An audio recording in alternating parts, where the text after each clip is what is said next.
5, apakah mudiknya ada yang tidak masuk? Masuk semua, alhamdulillah. Sekarang untuk memulai pelajaran hari ini, marilah kita berdoa terlebih dahulu. Doa sebelum belajar. Sudah? Kelas 4, silahkan dipimpin oleh kepala kelasnya untuk membaca Pancasila. Kelas 5, silahkan dipimpin kepala kelasnya untuk membaca Pancasila. Sudah?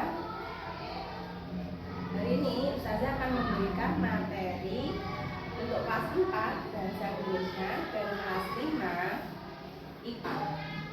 Pertama dulu untuk kelas 4 bahasa Indonesia. Dibuka halaman 24, menentukan gagasan pokok dan pendukung. Setiap paragraf memiliki beberapa kalimat yang terdiri dari gagasan pokok dan gagasan pendukung. Gagasan pokok adalah ide atau hasil pemikiran utama dalam sebuah paragraf. Karena paragraf adalah kumpulan dari banyak kalimat, maka setiap paragraf pasti memiliki gagasan pokok dan gagasan pendukung. Baik gagasan pokok ataupun gagasan pendukung sama-sama disajikan dalam bentuk kalimat. Kalimat yang mengandung gagasan pokok disebut sebagai kalimat utama. Sedangkan kalimat yang mengandung gagasan pendukung disebut sebagai kalimat penjelas. Ciri-ciri gagasan pokok berupa kalimat umum dan memuat topik atau inti permasalahan yang berpotensi untuk dijelaskan lebih detail. Gagasan pokok jumlahnya hanya satu pada tiap satu paragraf. Gagasan pokok terdapat dalam kalimat utama yang terdiri yang berdiri sendiri meski kalimat lain dihilangkan. Mendominasi bahasan dalam paragraf dan topik utamanya bisa dijelaskan secara terperinci lewat kalimat jelas. Jika letaknya di akhir, maka disebut dengan paragraf induktif. Jenis-jenis paragraf pokok ada 3. Yang pertama, paragraf induktif atau gagasan induktif, yaitu kalimat utama yang letaknya berada di awal paragraf. 2. Gagasan induktif atau paragraf deduktif. Gagasan deduktif adalah gagasan pokok yang terletak pada akhir paragraf. Yang ketiga, gagasan campuran induktif dan deduktif.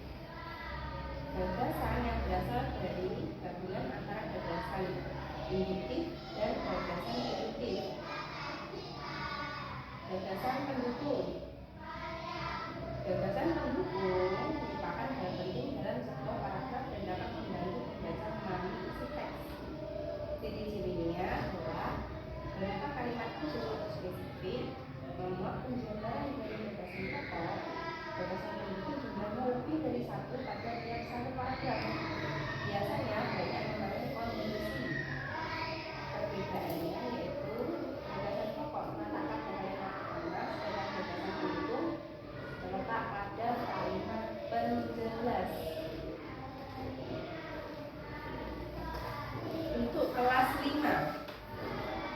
untuk kelas 4 silakan dilanjutkan halaman 26 sampai 27 bersama teman sebangku dan nanti silakan dipresentasikan ke depan kelas. Untuk kelas 5 silakan dibuka buku IPA halaman 30 tentang gerak, organ gerak dan fungsinya pada hewan dan manusia. Sudah dibuka bukunya. Gerak pada manusia dan hewan dapat diartikan sebagai perpindahan tempat atau posisi sebagian atau seluruh bagian dari tubuh. Organ gerak adalah sistem yang meneruskan perintah dari otak dalam mengendalikan gerakan-gerakan, baik gerakan spontan karena adanya rangsangan dari luar maupun gerakan yang terencana. Organ gerak pada hewan dan manusia berfungsi untuk melakukan berbagai gerakan seperti berjalan, berlari, melompat, meloncat, memegang, menggali, memanjat, dan berenang. Organ gerak pasif yaitu tulang merupakan organ gerak pasif yang tidak bisa bergerak sendiri. Tulang bergerak dengan bantuan otot. Organ gerak aktif yaitu otot merupakan organ gerak aktif yang bisa bergerak sendiri dan mempengaruhi organ gerak pasif.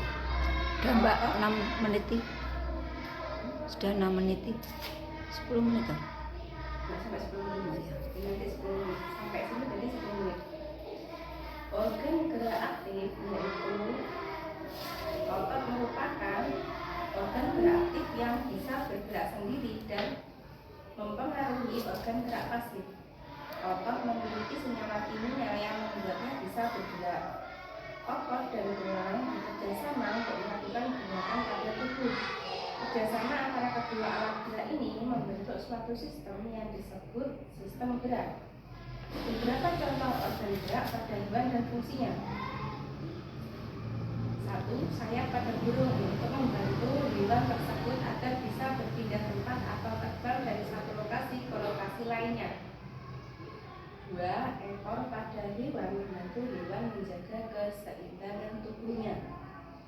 3. Sirip dan ekor pada ikan membantu ikan berenang dan bergerak ke depan. 4. Kaki pada hewan mamalia seperti kuda, gajah, zebra, kucing, dan sebagainya untuk membantu mereka berpindah tempat.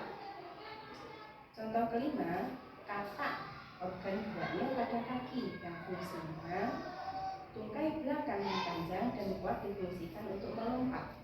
Sedangkan selaput kaki katak mempermudah untuk berenang. Keenam, ular organ geraknya perut yang mempunyai otot elastis yang mempermudah ular berkelok-kelok. 7. Kadal, cicak, tokek organ geraknya kaki yang kuat untuk merangkak atau merayap di dinding. Untuk kelas 5, coba kalian kerjakan diisi tabelnya yang di halaman 31. Diisi tabelnya dan didiskusikan dengan teman sebagainya, lalu nanti dipresentasikan ke depan kelas. Untuk materi hari ini kelas 4, apakah ada yang ingin ditanyakan? Untuk kelas 5, apakah ada yang ingin ditanyakan? Tidak ada. Berarti tugasnya, apakah ada yang ingin maju? Ya, silakan untuk kelas 4 dipresentasikan hasil dari menentukan gagasan pokok dan gagasan pendukung. Ya, silakan maju ke depan 2 orang. Ya, coba dipresentasikan ke teman-temannya jawaban yang kalian tuliskan. Ya, betul, itu adalah gagasan pokoknya. Sedangkan gagasan pendukungnya adalah, ya, betul. Ada lagi yang ingin maju mempresentasikan tugasnya? Ya, silakan. Silakan dipresentasikan tugasnya ke teman-temannya biar tahu jawaban kalian. Ya, betul. Itu gagasan pokoknya, gagasan utama. Sedangkan gagasan pendukung atau gagasan kebelasnya adalah, ya, betul. Silakan duduk. Terima kasih. Untuk kelas 5, apakah sudah ada yang mengerjakan? Bisa dipresentasikan ke depan kelas supaya teman-temannya tahu jawaban kalian sudah benar atau belum. Ya, silakan dipresentasikan ke depan. Ya, hewan ini organ geraknya adalah ini dan fungsinya adalah ini. Ya, betul. Ada lagi yang ingin mempresentasikan tugasnya? Ya, silakan maju ke depan. Ya, betul. Ya, sudah betul pekerjaan temanmu. Ya, sudah betul. Silakan duduk kembali. Untuk kelas 4 dan kelas 5. Untuk materi kelas 4 dan kelas 5 hari ini sudah cukup? Sudah paham? Ya. Untuk materi hari ini